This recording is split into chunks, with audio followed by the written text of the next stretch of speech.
Math ultra 1.0 में आपका स्वागत है। ए कुमार सर द्वारा। हेलो गाइस, आशा करता हूँ आप ठीक होंगे, स्वस्थ होंगे, मस्त होंगे। आज हम परसेंटेज के नेक्स्ट पार्ट में आ गए। तो नेक्स्ट पार्ट में जो कल नेक्स्ट जिससे लास्ट वाली वीडियो मैंने अपलोड की थी, तो उसी से हम नेक्स्ट वही टाइप चलेगा, प्रतिशत वृद्धि और प्रतिशत कमी पर आधारित वाले प्रश्न। अब नेक्स्ट सवाल लेके आए हम, ठीक है। जैसे कि ये सवाल है, एक फुटबॉल टीम अपने द्वारा खेले गए मैच में से 40% हार गई, यदि उसमें से 75 मैच जीत जाती है तो उसके द्वारा खेले गए कुल मैचों की संख्या क्या होगी। ठीक है, एनटीपीसी 2022 में पूछा गया सवाल है। ठीक है, अच्छा सवाल है। देखो, जो मैंने इससे लास्ट वाली वीडियो में बताए थे सवाल, बस सब कुछ वही होगा। सब कुछ एग्जामिनर क्या करता है, लैंग्वेज घुमा फिरा देता है। बस लैंग्वेज तुम सीख जाओ सवालों की, तुम्हारे लिए सवाल बहुत चुटकियों में इस तरह के परसेंटेज वृद्धि में अपने आप माइंड में करोगे। जैसे 40% हार गई, 40% हार गई मतलब क्या, लॉस। तो 40% की भिन्न कितनी होती है, 2/5। तो 5 में से कितना लॉस हो गया, 2 का। तो बची कितनी, 3। तो यानी 3 बराबर 75, यहाँ कितना बता रहा है शेष, 75 मैच जीती, वही तो जीती। तो अतः 40% लॉस, यानी 5 में से मैच फिर कितने जीती है, 3। यानी कुल मैच कितने खेली, 5, तो जीते कितने, 3। ठीक है, क्योंकि 2 इसमें क्या है, लॉस हो गए। ठीक है, तो अब यहाँ देखो, जीता यहाँ कितना बता रहा है, 75। यहाँ जीता कितना बता रहा है, 3। तो 3 बराबर 75, इसलिए 1 बराबर 25 काट दिया। 3 एकन 3, और 3 का भाग 75 में दे दोगे तो यानी कितने बार कट जाएगा, 25 बार। अगर ये नहीं समझ में आया, ठीक है, समझो। अगर हम ये तुमसे कहें कि 3 आमों की कीमत 75 रुपया है, तो 1 आमों की कीमत क्या होगी, यानी 1 आम की कीमत क्या होगी, तो तुम कैसे निकालते हो, 3 का भाग देते। तो बस वही तो कर देते हैं, हमेशा यहाँ 1 यूनिट की वैल्यू निकाल लो। अब वो पूछ रहा है कि कुल मैच की संख्या क्या थी, कितने मैच खेले थे, कितने खेले थे, कुल 5 यूनिट।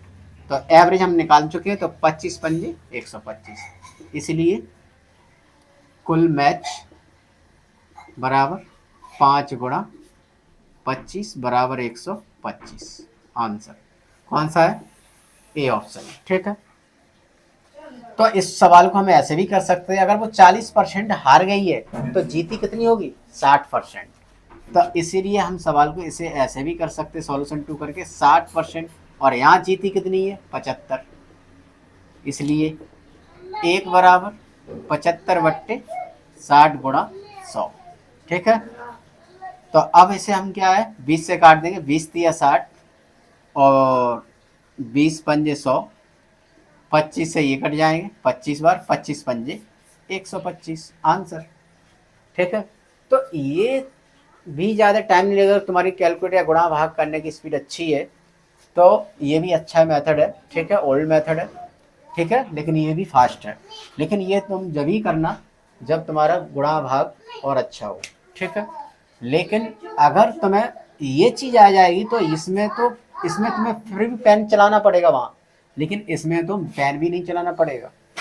अब देखो, जीत यहाँ कितनी, 3। ठीक है, कुल मैच कितने हैं, 5। तो हमें यहाँ से ये पता लग जाएगा को ऐसा कोई ऑप्शन जिसमें 5 का भाग चला जाए। अब देख रहे हैं ऐसा सारे चारों ऑप्शन दे दिए, इसमें 5 का भाग चला जाएगा। तो कुछ ऐसे सवाल होते हैं जिसमें क्या है, हमें ऑप्शन कट जाते हैं। ठीक है, नेक्स्ट सवाल है, एक फल विक्रेता के पास कुछ संतरे थे, वह उनमें से 60% संतरे बेच देता है और फिर भी उसके पास 380 संतरे बच जाते हैं। आरंभ में उसके पास कितने संतरे थे, ये भी एनटीपीसी 2021 में पूछा गया सवाल है। ठीक है, अब देखो सवाल हूबहू वही है, बस क्या है, एग्जामिनर तुम्हें बस लैंग्वेज में घुमा फिरा रहा है। ठीक है, अब बस सवाल को समझ लो, संतरे बेच दिए का मतलब क्या, उसके पास से चले गए, खर्च हो गए। तो ऐसा 60% की भिन्न कितनी, यानी -60%, यानी 60% की भिन्न कितनी है, 20 या 60, 3/5। तो कितनी हो गई, 3/5 हो गई, यानी 3/5। तो 5 में से उसने 3 बेच दिए, तो बचे कितने, 2। तो बस यही कर दिया करो, ये अंश घटा दो और वही चीज कर देते हैं कि 5 की चीज कितने में रह गई, 2 में। तो कुल शुरुआत में मात्रा कितनी थी, 5, अब शेष कितनी रह गई, इतनी। ठीक है, अब देखो सवाल में क्या दे रखा है, उसके पास कितने बचे 380, तुम्हारे पास कितना यहाँ दिखा दे रहा है 2 यूनिट, इसलिए 2 बराबर 380। ठीक है, इसलिए 1 की वैल्यू निकाल लो, इसलिए 1 बराबर 190। ठीक है, अब हमने 1 की वैल्यू निकाल ली है। अब वो पूछ क्या रहा है, उसके पास कितने संतरे थे, तो कितने संतरे थे 5 यूनिट, तो यहाँ एवरेज हमने 1 बराबर 90 निकाल लिया है, इसलिए हमारे पास कुल कितने यूनिट थे 5, तो इसका एवरेज का मल्टीप्लाई इसमें कर दो, इसलिए कुल संतरे बराबर, तो 190 गुणा 5, 19 पंजे 95, 950 संतरे आंसर। ठीक है, तो हमेशा ये ध्यान रखना, तो कभी भी ये आ जाए, बस भाषा एक बार इस चीज को